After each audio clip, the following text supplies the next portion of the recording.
Nous sommes samedi 19 Juillet 2025 et on filme un petit peu l'appartement dans lequel on est. Dans lequel on est installé depuis maintenant 3 jours. J'ai pas eu l'occasion de le filmer, donc j'en profite. Là, en plus, il n'y a personne. On rentre de déjeuner. Juste pour vous montrer quand même l'appartement dans lequel on est. Donc, c'est pas forcément très fonctionnel. C'est pas très réchauffé, mais au final, bon, bah, c'est bien. C'est quand même pratique.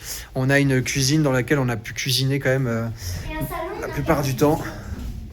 Ça, je le dirai à la fin de la vidéo. C'est pour l'anecdote. Et en gros, quand on mange... En fait, ce qui est étonnant, c'est qu'on a l'impression que ça fait ancienne auberge plus que appartement pour famille. Puisqu'après, bah voilà, c'est un peu divisé en différentes chambres. Donc là, ça, c'est la nôtre qui est ici. En fait, c'est un dédale. Venez. C'est vrai que ça fait un peu labyrinthe. Ici, c'est la chambre où dort mamie. La chambre de Simple. Mamie Justine. Et il y a tout le temps des armoires. Elle a sa salle de bain. Et là, Pour elle. Non, mais c'est bon, j'ai pas besoin de la filmer, mais en tout cas, elle a sa salle de bain. Là, à gauche. Ensuite, encore le labyrinthe qui continue, un petit évier. Là, il y a une autre salle de bain avec douche. En fait, il y a 3 salles de bain avec toilette plus douche. Ça, c'est quand même assez pratique. La chambre de ton frère. Ensuite, la chambre de mon frère qui est ici. Et la chambre des enfants. Et la chambre des enfants, Lina qui dort avec ses cousins Cécile et Thomas. Thomas qui se bagarre sur la place du lit, face du mur.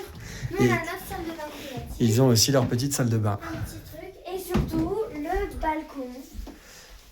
Et c'est de là qu'on a vu les processions. Et voilà, Très mignon.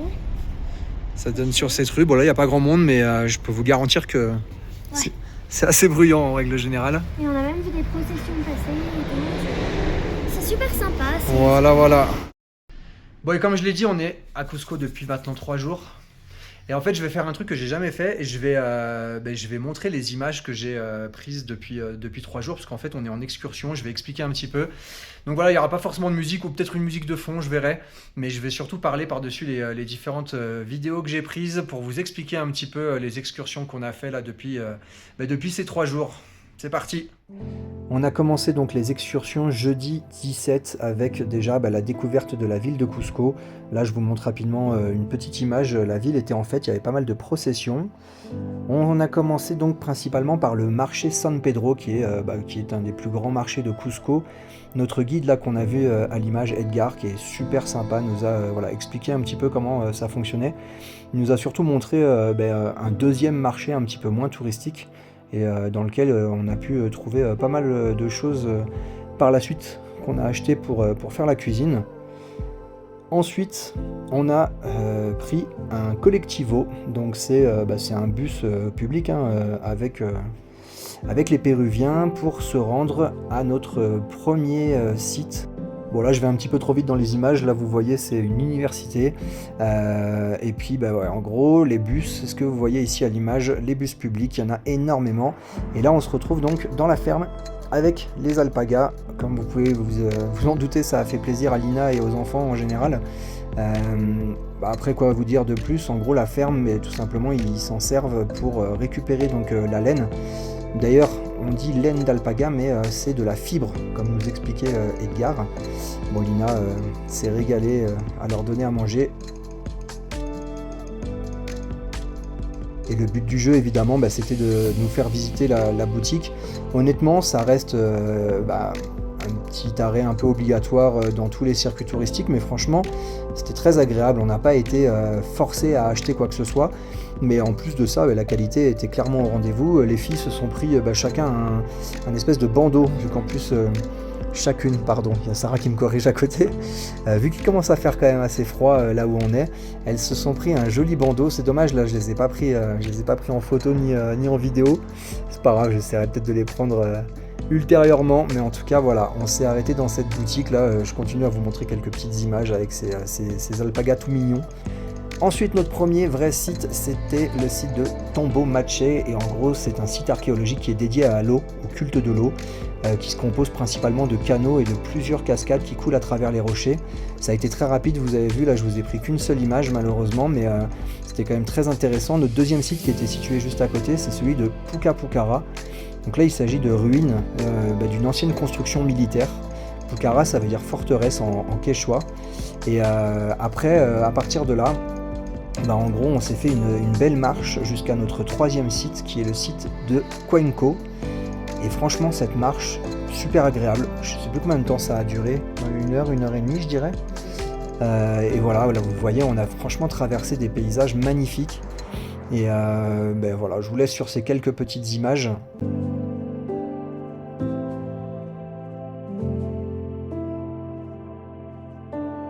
On a fini la balade avec une petite rencontre assez sympa pour Lina, puisqu'en fait pas mal de personnes organisent des promenades à cheval. Sarah s'est renseignée pour pouvoir le faire, mais bon, a priori, on va peut-être pas forcément le faire avant notre départ, mais en tout cas, voilà, la balade était vraiment, vraiment super sympa. Et on est arrivé donc sur notre 3e site, qui est le site de Cuenco. Là, pour le coup, c'est un sanctuaire Inca. C'était pareil, très sympa. C'est un immense labyrinthe en fait, avec beaucoup de galeries souterraines. Et bon voilà, là je vous montre quelques petites images de mon neveu et ma nièce. Et puis toujours ce décor assez somptueux. On est quand même en altitude, je ne l'ai pas signalé, mais on était aux alentours de 3000 mètres d'altitude. 3004 me souffle-t-on à côté. Et là c'est le 4e site. Tout ça, ça s'est fait en une matinée. Et là c'est le site magnifique de Sacsayhuaman. J'espère que je le prononce bien. C'est une immense forteresse Inca, ou peut-être que ça a été un centre religieux. C'est quand même un site sur lequel il y a encore pas mal de mystères. Moi, c'est un site que j'attendais avec impatience. Là, comme vous le voyez, je prends énormément d'images de la construction. Ça montre un peu tout le génie qu'avaient les Incas, d'arriver à transporter des blocs de pierre aussi impressionnants et surtout d'arriver à les emboîter en fait. C'est clairement un puzzle. Regardez là par exemple cette structure qui est en angle, franchement c'est hallucinant. Donc notre guide clairement nous a expliqué un peu comment il procédait. Mais il y a encore quand même aussi, il faut le dire, pas mal de mystères. C'est quand même quelque chose qui a été construit il y a des milliers d'années et voilà, qui a été fait avec une précision hallucinante. Mais en tout cas, ouais, c'était assez sympa de voir ça. Ensuite, on est redescendu jusqu'à Cusco à pied. Il faut savoir que là, on commençait un peu à avoir faim. Il devait être 13h, 14h, on n'avait toujours pas mangé. Vous voyez, là, on a une vue splendide sur la ville de Cusco. Et donc, on s'est fait cette descente. Ça durait quoi, une petite demi-heure, je dirais, une demi-heure, 3/4 d'heure. Et on a fini par arriver dans un petit restaurant assez sympathique. Voilà, là, je vous montre quelques petites images de notre descente.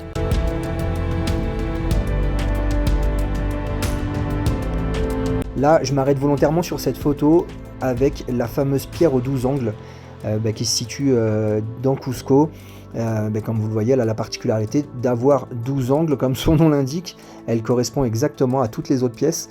Et en fait, la légende dit que si jamais cette pierre venait à être enlevée, en gros, tout le mur s'écroulerait. C'est ce que les architectes disent aujourd'hui, mais en tout cas, c'est pareil, une prouesse assez incroyable d'avoir réalisé ça à l'époque des Incas. On a fini cette belle première journée avec la visite de la place des Armes. Elle aussi, elle a une particularité intéressante, c'est qu'en fait, elle a 2 églises autour de cette place. Enfin, une église et une cathédrale pour être exact, et c'est assez rare pour être souligné.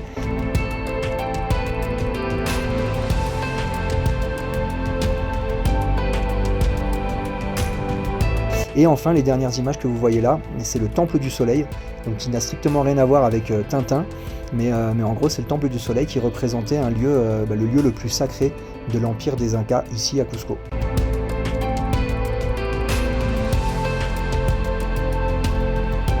Ensuite on attaque notre deuxième journée, donc là c'était hier, vendredi 18. On s'est rendu d'abord sur le site de Tipon, qui est un site archéologique. Ça permet encore une fois de se rendre compte du génie des Incas en ce qui concerne les systèmes d'irrigation des terrasses. En gros, voilà, il y a sur la montagne une nappe phréatique qui faisait que l'eau venait ensuite s'écouler à travers différents canaux. Là, vous voyez là sur ces images l'espèce de fontaine, et ça venait ensuite irriguer l'ensemble des terrasses que vous voyez ici. Et alors le site n'est plus utilisé aujourd'hui, c'est dommage, comme l'expliquait notre guide, c'était une volonté de continuer à utiliser ce site pour l'agriculture, mais en gros le gouvernement a souhaité en faire simplement un site touristique. Mais pareil, c'est quand même super impressionnant de se rendre compte, encore une fois, de ce qu'ils étaient capables de faire les Incas à l'époque.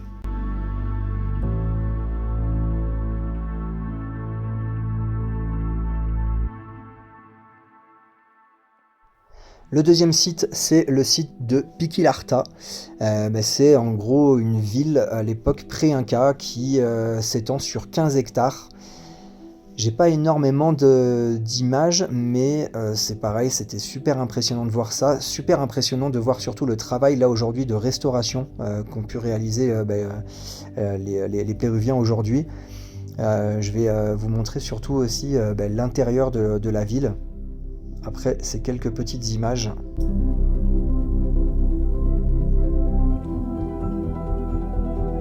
Là, par exemple, vous le voyez, en fait, ce sont d'immenses avenues. Alors, je sais pas combien elles mesurent, mais voilà, c'était clairement des avenues pour l'époque. C'était assez impressionnant. Et ensuite, ça permettait d'aller dans différentes ruelles. Donc, c'est tout un ensemble avec des maisons. Il y a des grandes places également. Et voilà, ça date de l'époque pré-Inca. Là, je vous montre deux petites images très rapides de Andahuaylila, j'espère que je le prononce bien, qu'on surnomme en fait la chapelle Sixtine des Andes. Le problème, c'est que j'ai pas pu filmer à l'intérieur, donc vous verrez absolument pas d'image, mais c'était magnifique. Et ensuite, on est parti donc manger dans un petit restaurant très sympa que vous voyez là à l'écran. C'était franchement très cool. Ensuite, début d'après-midi, direction Pisac, qui est donc un grand site archéologique. Là c'est pareil, vous allez voir le génie des Incas, puisqu'en fait, avant d'arriver sur les hauteurs de Pisac et le site en lui-même, Pisac en gros c'était un système de terrasses en palier consacré à l'agriculture. En fait le site avait une triple fonction, c'était à la fois une fonction agricole mais aussi militaire et religieuse. Donc là vous voyez ces immenses terrasses en palier. Qui sont pour le coup, je crois, encore utilisés aujourd'hui, si j'ai bien compris, ou je sais plus si c'est le cas en fait. Il y a les lamas qui tombent la pelouse. C'est vrai qu'on a vu des lamas et des alpagas, non, surtout des lamas en fait, ouais. Et par contre, alors là, je suis en train de vous montrer des tombeaux qui sont clairement dans la montagne, qui sont plus du tout accessibles aujourd'hui. Et là, je vous montre des images donc directement du site qui est perché. J'espère que je dis pas de bêtises, je crois qu'on était à 3600 mètres, à Pissac, c'est ça? Je sais plus exactement. Je mettrai là rapidement par écrit l'altitude. Voilà, toujours ces blocs de pierre qui sont taillés au millimètre près pour les constructions. Et en fait, c'était assez sympa d'être monté tout en haut. Et comme je l'ai dit, ça avait une fonction donc religieuse mais aussi militaire. Ça permettait justement du haut, ça faisait une sorte de tour d'observation tout en haut pour se défendre contre les envahisseurs.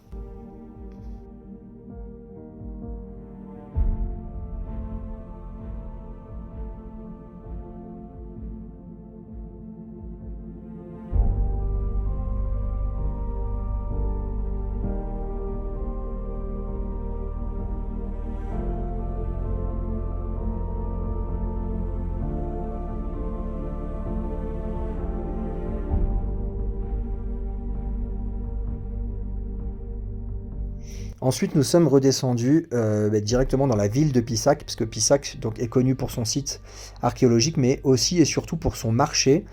Le gros problème, vous allez le voir, enfin justement, vous n'allez pas forcément le voir, parce qu'en fait, j'ai pas pris d'image, tout simplement parce que le marché était à moitié fermé, aux trois quarts fermé, tout simplement parce qu'il y avait une grande fête dans Pissac, et notre guide nous a expliqué que malheureusement, les habitants ont préféré participer à la fête que d'ouvrir leur stand. Là, vous voyez simplement mon neveu Thomas en train de faire le clown avec une cagoule. Je vous laisse sur ces petites images.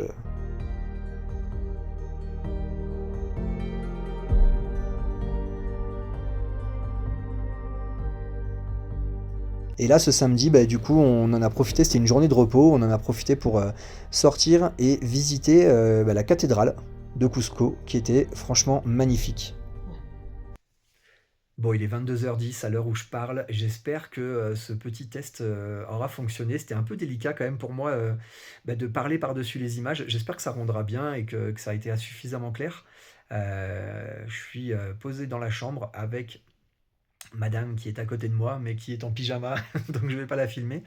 Et je voulais juste revenir très rapidement sur ces 2 journées d'excursion et expliquer en fait ce qu'on est en train de faire parce que je l'ai pas du tout expliqué, au début.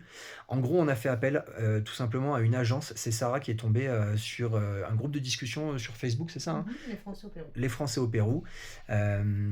Une personne qui nous a, enfin qui a pris contact directement avec Sarah en disant, moi je peux vous proposer quelques excursions autour de Cusco, à Sur vous, mesure. voilà, sur mesure, à vous de me dire exactement ce que vous souhaitez faire. Et franchement, c'est génial. Euh, En gros, voilà, on a fait 2 premières journées d'excursion avec les images que je viens de vous montrer. Aujourd'hui, ça a été une journée de repos. Demain, lever 4 heures du mat. Donc là, je vais vite finir de clôturer cette vidéo et la mettre en ligne, puisque demain, le réveil va être assez rude. On a une longue route de 3 heures qui va nous emmener vers le site de Palcoyo. J'en dis pas plus, ça, vous verrez ça lors de la prochaine vidéo. Après-demain, on a une autre journée de repos. Après-demain, on a une dernière belle journée aussi qui nous attend. Une dernière excursion, en gros, autour de Cusco. Et on quittera Cusco ce jour C'est même. la Mais vallée sacrée. ouais, on est dans la vallée sacrée, c'est vrai que ça, je l'ai pas dit. C'est quand même important de le dire. Oui. Et tiens, d'ailleurs, tu fais bien de le dire, parce que je vais essayer de caler une petite, comme j'ai l'habitude de le faire. En tout cas, je le faisais au début et je le fais plus depuis un certain temps. Je vais vous mettre une petite carte, un petit peu. Je vais essayer de trouver ça sur Internet, de l'endroit où on se trouve et surtout des différents sites qu'on a pu visiter et qu'on va visiter là lors de ces 2 prochaines journées. En tout cas, ouais, l'excursion qu'on est en train de faire, alors elle a un coût, mais on est 7. Donc forcément, ça, voilà, ça permet de réduire un petit peu les coûts. Je pense qu'à 3, on n'aurait pas fonctionné de la même manière. Bon, c'est Mais peut-être passé par eux, peut-être avec d'autres personnes, on du se coup. serait mis avec d'autres personnes. Voilà. Voilà. Mais c'est vrai que là, elle nous fait un programme à la carte. Souvent, la vallée sacrée, elle est faite sur une seule journée. Donc les gens enchaînent une journée énorme et c'est ils ça. font tous les sites de la vallée sacrée. Donc Là, elle exactement nous ça. a fait quelque chose de beaucoup plus léger. Et ça permet aussi que les enfants se lassent, entre guillemets, un peu moins. Ou en tout cas, voilà, soient Ouais, puis elle a à peu près clairement, attentifs. elle a surtout suivi clairement les recommandations qu'on lui a données. Oui, elle a été force de proposition Et aussi. puis, pareil, on le souligne, c'est super bien organisé, le chauffeur est agréable, on a quand même on a un transport privé, hein, on a notre camionnette Sur le J2, à J3 et nous, J4.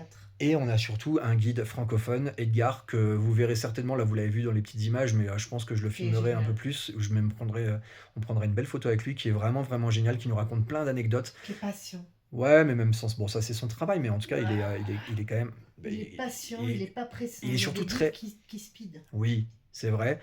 Moi, je pense que je devrais souligner surtout, c'est qu'il est passionné et il est surtout très très fier de son pays. Oui, C'est marquant. Je trouve que depuis c'est le beau. début, depuis le début, en tout cas du séjour, depuis le début qu'on est au Pérou, j'ai rarement vu ça. Il est vraiment super fier de son pays et de l'histoire des Quechua et donc des Incas.